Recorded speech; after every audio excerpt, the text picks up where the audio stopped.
Hello everyone, welcome to video 2 on my one-to-one journey, talking about implementing one-to-one in my classroom here in a couple days. And I wanted to focus today a little bit on some of my ideas about how it's going to maybe change my instruction as far as delivering content. So I want to do one of these on like all the different aspects, like how it's going to affect assessment and a little bit about communication and individualizing student learning plans and stuff like that. But today I think I wanted to talk just a little bit about the content part. So I was thinking back to how I delivered content over the last 20 years in my classroom. And I started teaching in 1994, and it's pretty incredible to think about all the changes that have taken place in just that 20-year time span. When I started teaching in 1994, I had never seen the internet before. I think the first time I saw the internet might have been the fall of 1994 or possibly 1995.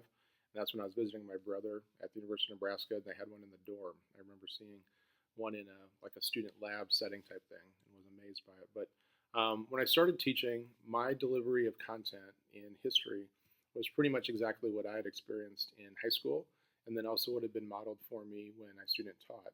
And that was delivering content with an overhead projector. So I can remember at first I had the overhead projector that had the big roll with the plastic that you would roll across, and you would write with vis-a-vis, and then whenever you'd leave the school day, you'd have vis-a-vis stuff all over your forehand and stuff.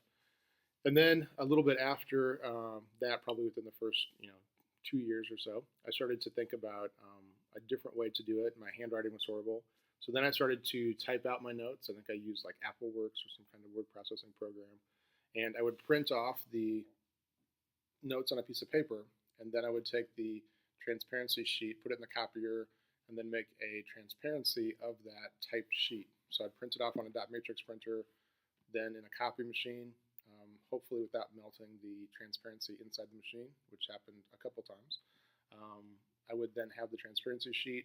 I would lay that over the overhead projector and then slowly move the paper down. My students would dutifully write down the notes in their notebook and stuff, and then eventually we'd have a test on it. So that was really kind of how I delivered content for probably about the first, probably like 4 years of my teaching experience.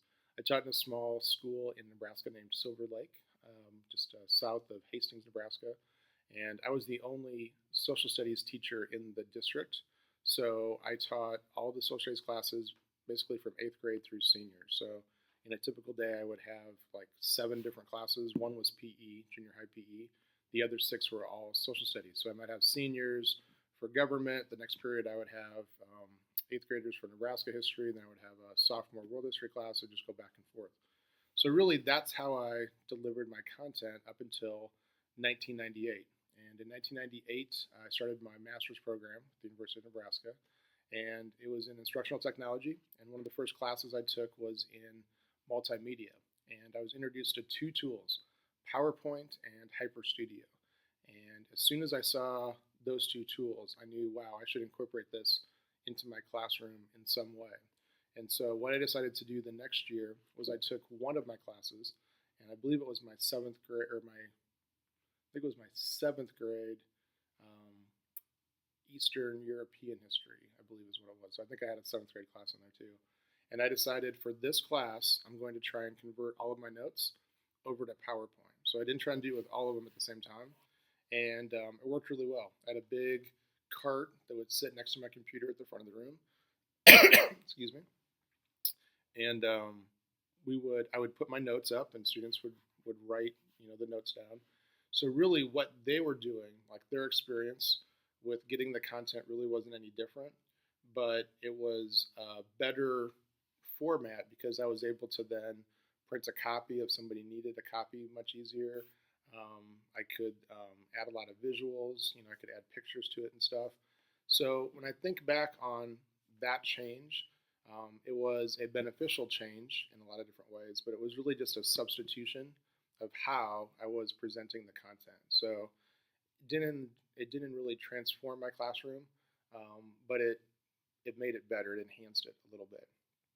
So going back now to what's happening here in the next week or so, I'm trying to think about how I want to really leverage having a computer in every student's hands and not just be a substitution of what I've done in the past, but really kind of transform that And that's where I want to come in with the whole, flipped gets used a lot, but kind of flip the classroom a little bit and really think about how I can utilize my time in the classroom better and enable my students to have, a somewhat similar experience in gaining the content knowledge, but then being able to do different things in the classroom with that and allow them to have more individual choice and be able to do some very creative things with the content. I kind of try and talk about that a little bit later in one of the next videos. But my idea now then, of course, is I want to create resources and different ways that students can access the content using the device. So some of that might be screencast. I use Screencast-O-Matic to create some different screencasts.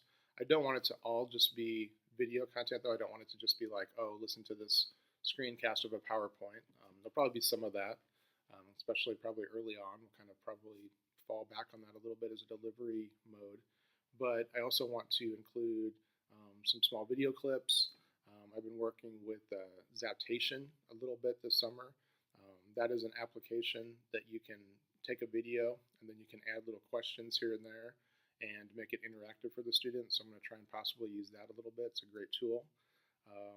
We're going to also use print media. So, there's a couple things that I've really enjoyed having my students look at over the years. So finding ways to create like a PDF of that and then putting it on Google Drive and maybe locking it down so just our students can access it. So we're not just, distributing somebody else's copywritten work, but have them read some material, a podcast, those types of things. So right now I'm kind of looking at our first unit on Jamestown and the early colonies and looking at what kind of content do I want my students to be able to access previous to taking an assessment about that content. And it's not totally going to be me just walking into the classroom saying, hey, I'm not going to talk to you guys today. Go ahead and turn your earbuds on. I'm still going to talk about the concept of what Jamestown is, why the English are coming over to settle, and those kinds of things. But then a lot of the time that's going to be used to gain that content is going to be used on the student's end as far as accessing it on the web and on our classroom site. So pretty excited. I'm kind of just putting all the pieces together right now. Right now we are 1 day away from having the start of school, and then we hand out laptops 3 or 4 days in. So just kind of putting all those pieces together, finding the way that we can really leverage this amazing opportunity for our students. So that's just a little bit about how I'm planning or thinking a little bit about content. Probably dive in a little bit more specifically and talk about some of those tools like Zaptation and Screencast-O-Matic and things like that.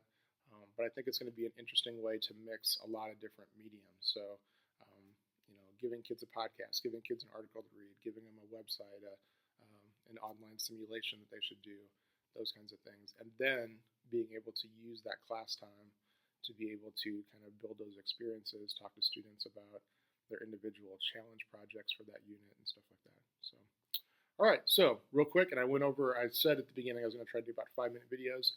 That's probably not going to be able to work.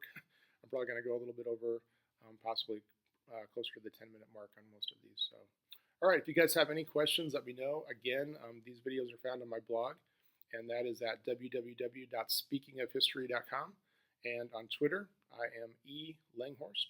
That is ELANGHORST. So have a great day, and we'll see you next time. Thanks.